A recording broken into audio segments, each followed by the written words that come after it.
So just a quick one. As you can see, about nearly 3/4 of people that watch my videos don't subscribe. If you could subscribe, it would help out massively.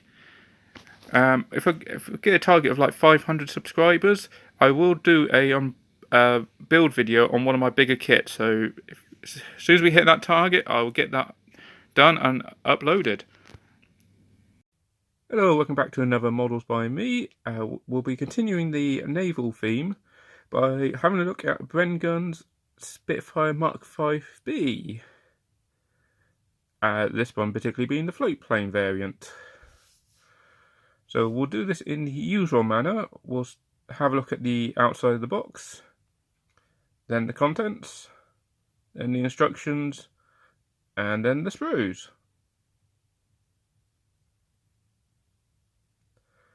So a little bit of history on the Spitfire, for those that aren't aware of it.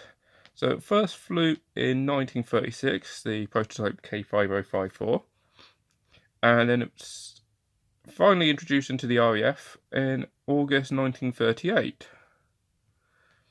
Its original armament of 8 machine guns, the 303, which is the copy of the Browning and Aircall 1919. It was eventually upgraded to 2 cannon and 4 machine guns, 2 cannon and 2 50 calibers, and then finally 4 cannons, And the Spitfire's first engine being the Merlin, eventually upgraded all the way to the Griffin, where basically from what we got told at what air show I went to, was when they had all the Griffin engine Spitfires flying, basically they couldn't fly slow enough, and the Merlin and the Mark 1 Merlins couldn't fly fast enough for them to keep up. So it's like, just goes to show you how long these things actually lasted, and they eventually retired in 1961, that being the Irish Air Corps. So yeah, it's the Spitfire. There's lots of history on it. Specifically, when it comes to the float plane variation, the initial idea actually appeared in time for the German attack on Norway, where they took a Mark 1 and put floats on it. It didn't do all that great. The idea was later revived for the Mark 5, but again, whatever advantages the Spitfire provided over naval fighters at the time, as soon as you attach those big heavy floats to it, you've just lost it. And it was no better than the naval fighters at the time. Rock Skewer, the former, basically they could just do whatever the Spitfire could do. The floatplane version of the Spitfire. Yeah, there is a good video out there on the floatplane variant of the Spitfire. I would recommend going and watching it. It is really good. And we'll continue with this unboxing, starting with the outside.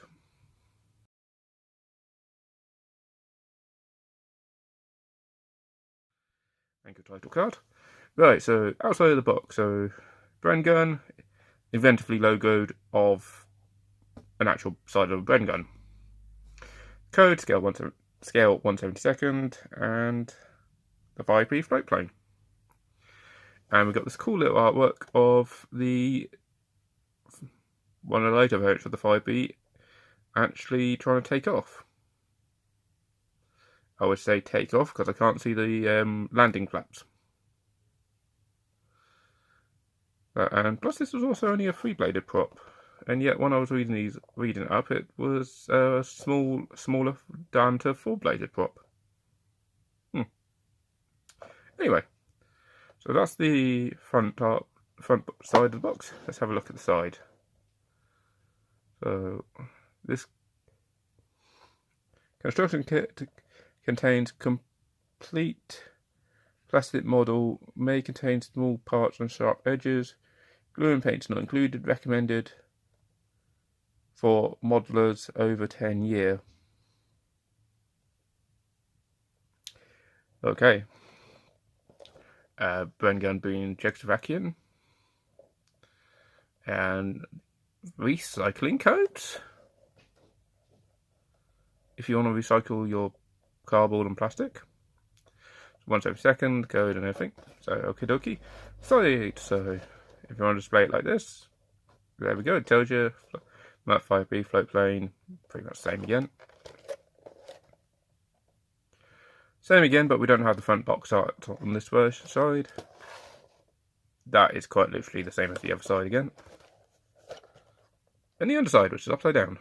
So if you want to fly these planes upside down, you turn the box upside down. There we go. So Brengun actually puts the paint guide on the back of their box, so you can't throw the box away. So we got a prototype version, and then 2 wartime versions, or say wartime combat versions. Marking C. Oh, you get 4 variants. Beg your pardon. So you got marking A, which is the prototype, marking B, which is this code, and C and D, which are identical except for the codes are different. So yellow, black, sky underside, extra dark sea grey, and dark slate grey on top. That's correct. That's definitely the navy colour. I think that's the naval colour as well. So yep, navy colours. Fleet Air Arm colours on the Spitfire. So again, another one of those unusual things to put on your shelf. Despite the fact it's a Spitfire with floats is going to be unusual in itself.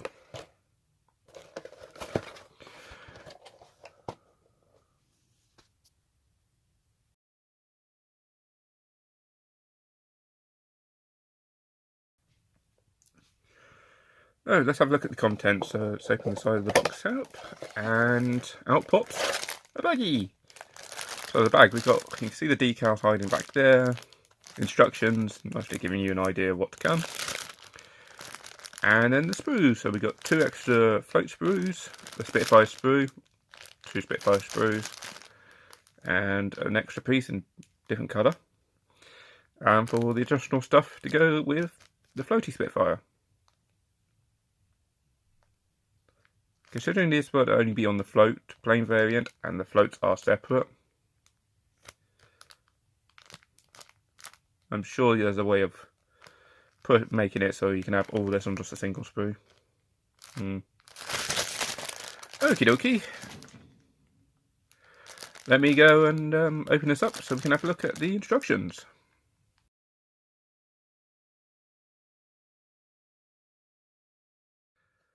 Alright, let's have a look at the instructions. So, start at the top. It gives you a nice little sprue guide. So, we got 2 lots of clear plastic for some reason. 2 of the main sprues, which you don't use half of it. And then the extras. Plus, a resin part. Next bit down, we got the colour guide. So, Brengun do what quite a few other companies are doing. It gives you a letter. That letter represents what colour, so A is black. And what particular colour to use? Well, we go with the Humbro colour, so H33 is, or Humbro 33 is black. Considering what they've literally done is, I don't know why they particularly done a letter and then only give you the Humbro code. If that's going to be the case, why couldn't they just say, all paint guides use Humbro colours, and then just say, instead of C and E, interior green, which would be Humbro 76, so where's 78, and E, which is brown. Why can't we just say it here? I'm guessing space constraints, because after all it's just a folded up A4 bit of paper. Then we got, after all the paints you're going to need, we then got various icons, so optional, remove, symmetry, decal, photo etch part, open up holes, putty, and then grind down or file away. remove. There is no variant of this plane you can make straight out of the box. Everything on this plane needs to be cut away, no matter which variant you're going to do. And I'm not just referring to the very first instruction, which tells you the armoured plate that goes behind the seat, the pilot. You have to cut the headrest off and then glue the headrest on. Yay! Yeah, the very first part, and you have to cut stuff away. Glue that onto the frame. Glue the frame onto the foot pedals, and put the control column in the middle. And it shows you how it should be made afterwards. Then the paint guide for the instrument panel, control column, and then the seat. If you made any Spitfire, you should know those colours off the back of your hand. I have made a fair few in my past.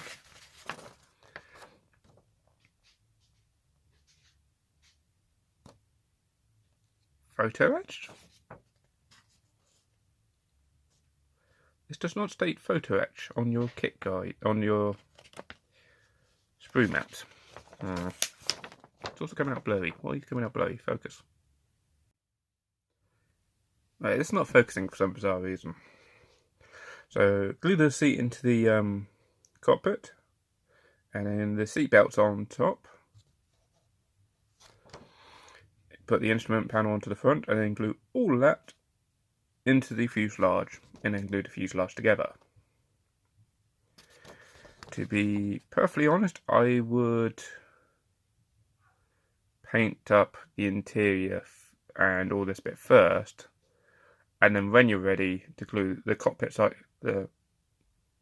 together and put it into the fuselage, do that in one motion. It will just save you time later in case if you've got the instrument panel like that, but the seat is like this or like that. Just helps it. Next we've got, well, as I said, fuselage together, then air intake if you're doing Mark A variant, air cooler or oil cooler. That one's the oil cooler. And then the four-bladed propeller. Glue the exhausters in. That's good.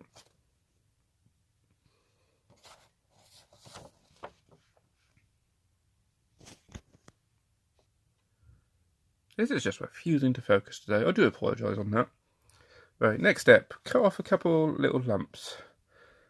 I can't quite make out what that is, but I'm guessing due to the location on the wings, that's probably going to be the landing gear indicators.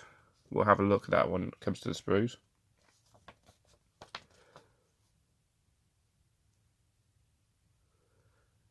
Next bit, so we got all the stuff on the inside of the wings to put on, so the air cooler, radiator, covers for the landing gear.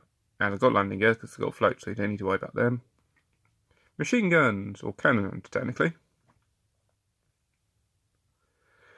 So if we're doing the ones that were armed, you put them straight on, and if not, you slice it off and then put the little nub in there instead.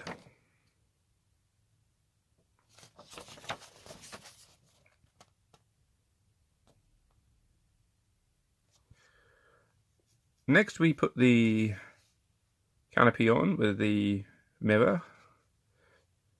I would leave the mirror and the antennae till last because you will knock it off while trying to paint this thing up later. Put the Mark A variant, marking A variant, so just put the tail rudder on and the additional fin underneath. But any other version, you've got to lop off the tail fin and then put that one on its place.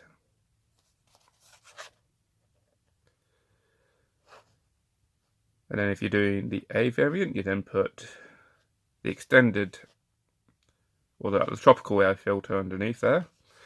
And if you're just making the combat variant, you glue the typical underside on, that you normally see on the engines, Spitfire. and then glue the extended air intake underneath. It was extended so you didn't get the water splashing up and into it. That was the ideally. Lastly, the floats. So to glue the floats on and where to put them, they conveniently give you this guide and tell you it's got to be 57mm away from the wingtip. Yay. Have fun. And on the last page, we have the decal map. So this is where all the little decals go. Which, hold on, before we go into that bit.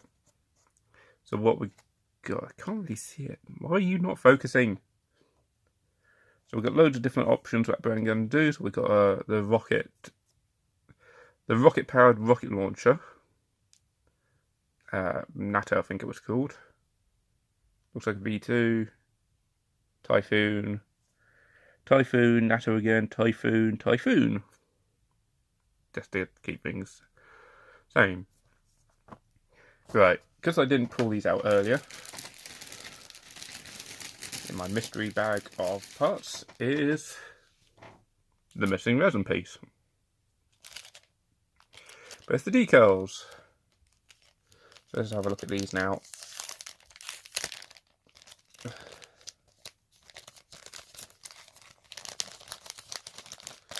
I'll just get the big one out.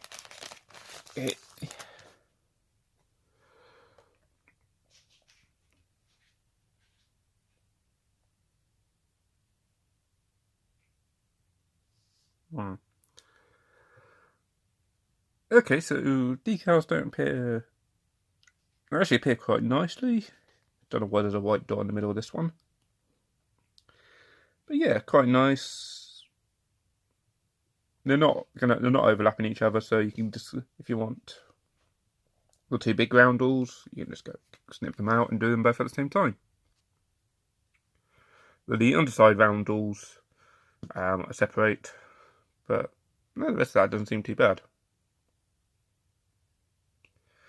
Okie dokie, and then all the little extra decals in here, which I'm trying to bring up so we can see, but it's just not focusing today. You're just going to have to take my word on it. The writing is quite nice. Quite nicely detailed there. And then there's the two canopies.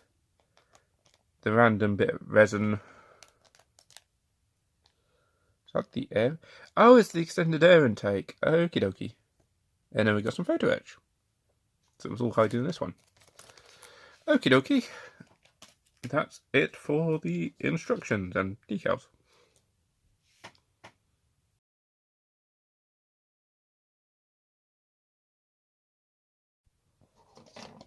There we go, I managed to get the light on now. Is this going to focus? Light is on, but it's still not focusing.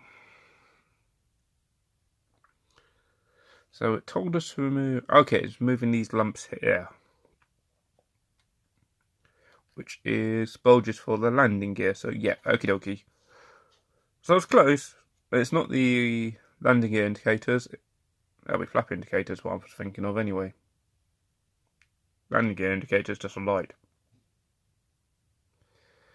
But these are just extra bulges so that there's space within the wings for the wheels to fold up into. Doesn't have wings, don't need them. So yeah, fold those flat. I just want to put a little extra like modelling putty on the inside here, just to give it that bit of strength before filing that away. Panel lines are nice. They're there. They're fairly shallow though, so you might have to be careful if you hand paint the paint on. All the rivet lines are tiny little dots, because there's lots of rivets down here. But overall, not too bad. I think most of that lot we're not going to use. But not too bad.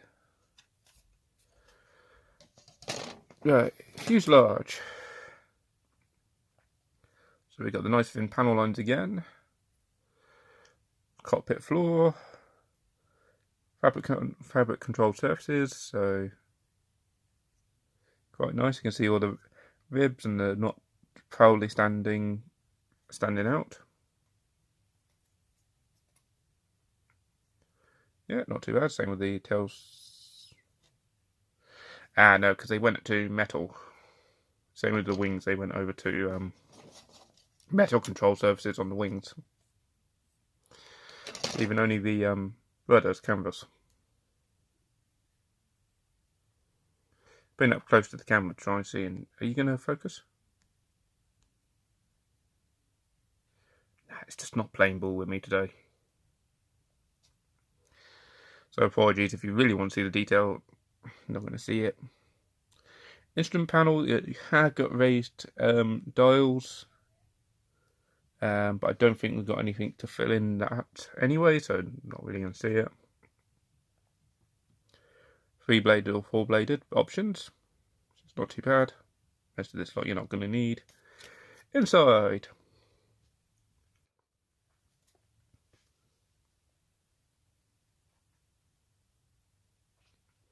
So we've got some of the raised details within the cockpit. It's the only part you're actually going to see on the inside.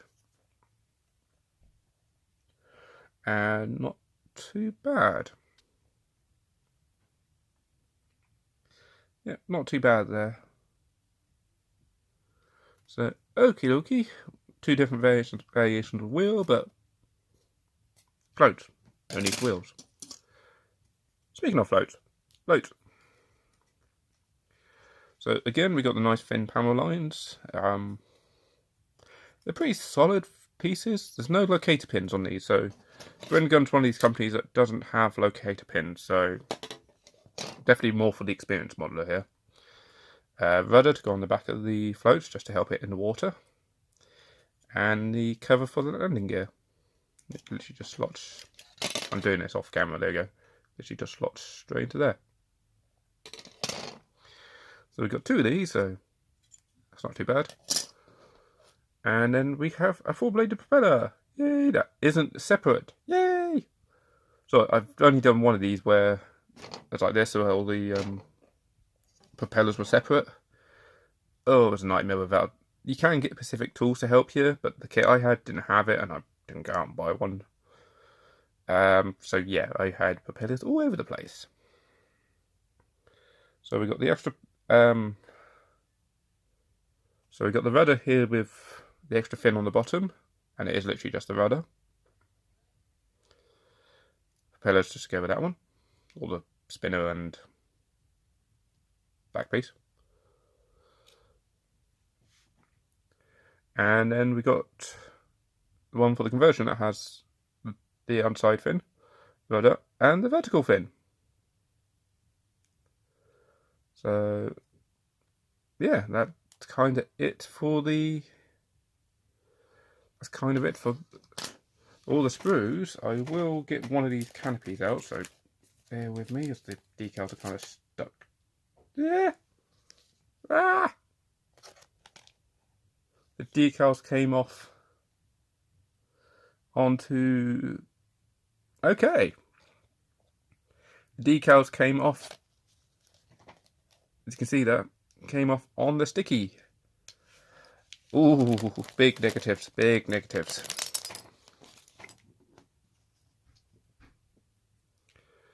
One of the canopies with the raised panel lines aren't too bad, and I'm gonna have to use. Gonna just have to take my word for it, but oh, you cannot see anything. It is warped. It's. Apologies, I'm trying to look past the camera, and it is. Yep, that's warped. Any difference between these two? Or was it literally just 2 of the same canopies?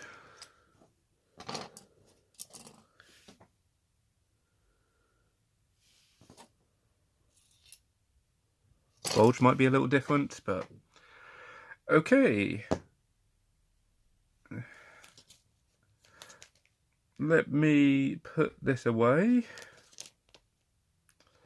And final thoughts.